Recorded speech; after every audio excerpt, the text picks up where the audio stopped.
Hello दोस्तों। आप सभी का स्वागत है इंटरनेशनल अफेयर्स में। अगर आपने चैनल को सब्सक्राइब नहीं किया है तो अभी सब्सक्राइब करें और बेल आइकन को दबाना ना भूलें। तो आइए शुरू करते हैं।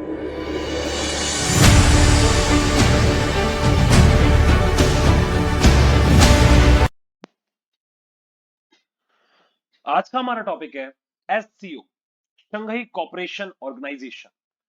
शंघाई कोऑपरेशन ऑर्गेनाइजेशन को शंघाई पैक्ट भी बोला जाता है। और ये क्या है? एक transcontinental political, economic, security और मिलिट्री अलायंस है। Political, economic, security and military alliance. अगर अपन ज्योग्राफिक स्कोप और पॉपुलेशन के बारे में बात करें तो वर्ल्ड का सबसे लार्जेस्ट रीजनल ऑर्गेनाइजेशन है क्या? एससीओ।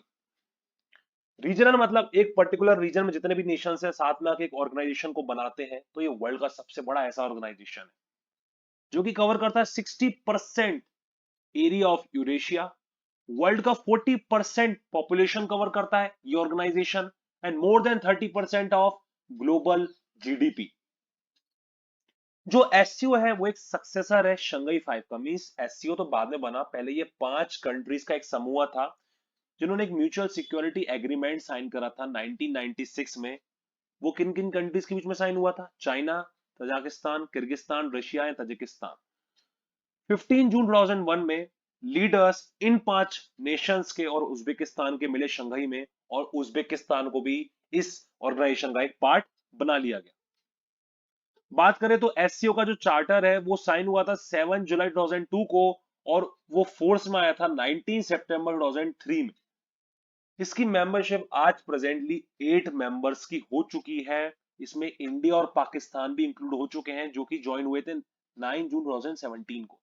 ईरान ने भी एक्सेशन शुरू कर दिया है फुल मेंबर बनने का एससीओ के लिए 2021 में दुशांबे समिट में, जो कि तजिकिस्तान में हुआ था। कुछ और ऐसी भी कंट्रीज है जो कि ऑब्जर्वर स्टेट का काम, ऑब्जर्वर है मतलब, और कुछ ऐसी भी कंट्रीज है जो कि पार्टनर के रूप में काम कर रही है।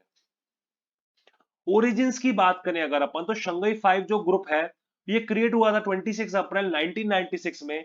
सबसे पहले उन्होंने एक ट्रीटी साइन करी थी। वो ट्रीटी इसलिए साइन करी थी जिससे ये मिलिट्री ट्रस्ट को और डीपन कर सके और बढ़ा सके बॉर्डर रीजन्स में।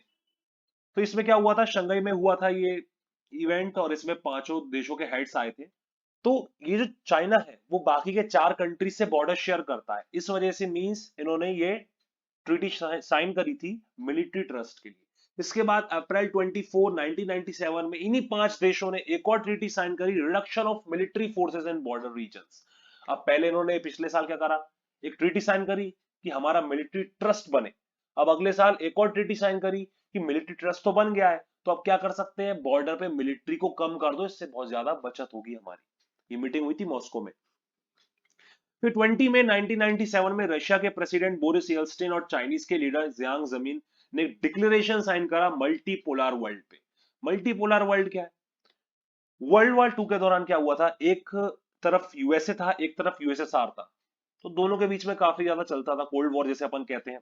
दो गुटों में मींस वर्ल्ड डिवाइडेड था। जब यूएसएसआर फॉल हुआ था, यूएसए की क्या हुआ? यूएसए की हेजीमनी आ गई। मतलब कोई भी दुनिया में कोई भी देश यूएसए को टक्कर देने वाला नहीं था। तो इन रशिया के प्रेसिडेंट और चाइना के लीडर ने इस कंसेप्ट को सपोर्ट करा कि दुनिया में एक किसी कंट्री की नहीं चलनी चाहिए, दुनिया मल्टीपोलर वर्ल्ड वाली होनी चाहिए। तो जुलाई 2015 में उफा में रशिया में एससीओ ने डिसाइड करा कि हम चाइना और पाकिस्तान को भी फुल मेंबर्स बनाएंगे। दोनों ने मेमोरेंडम साइन करे 2016 में ताशकंद में, जो कि उज्बेकिस्तान का कैपिटल है। फॉर्मल प्रोसेस चालू हुआ और आखिरकार ये एससीओ के फुल मेंबर्स बन गए। बात करें ऑब्जर्वर स्टेट्स की, तो 4 ऑब्जर्वर स्टेट्स हैं एससीओ के: अफगानिस्तान, बेलारूस, मंगोलिया और ईरान। डायलॉग पार्टनर्स की बात करें तो कुछ डायलॉग पार्टनर्स भी है: Sri Lanka, Turkey, Cambodia, Azerbaijan, Nepal, Armenia. कुछ और ऐसे पार्टनर्स हैं जो कि अपकमिंग डायलॉग पार्टनर्स बनने वाले, जो कि इजिप्ट, कतर और सऊदी अरेबिया है। और एक और डायलॉग पार्टनर था जो कि पहले था फॉर्मर, पर अब क्या हो चुका है? वो ऑब्जर्वर स्टेट बन चुका है, जो कि बेलारूस है। तो मुझे लगता है कि आपको एससीओ का अच्छा नॉलेज हो गया होगा। तो मिलते हैं फिर अगले वीडियो में, तब तक के लिए tata, bye bye and all the very best.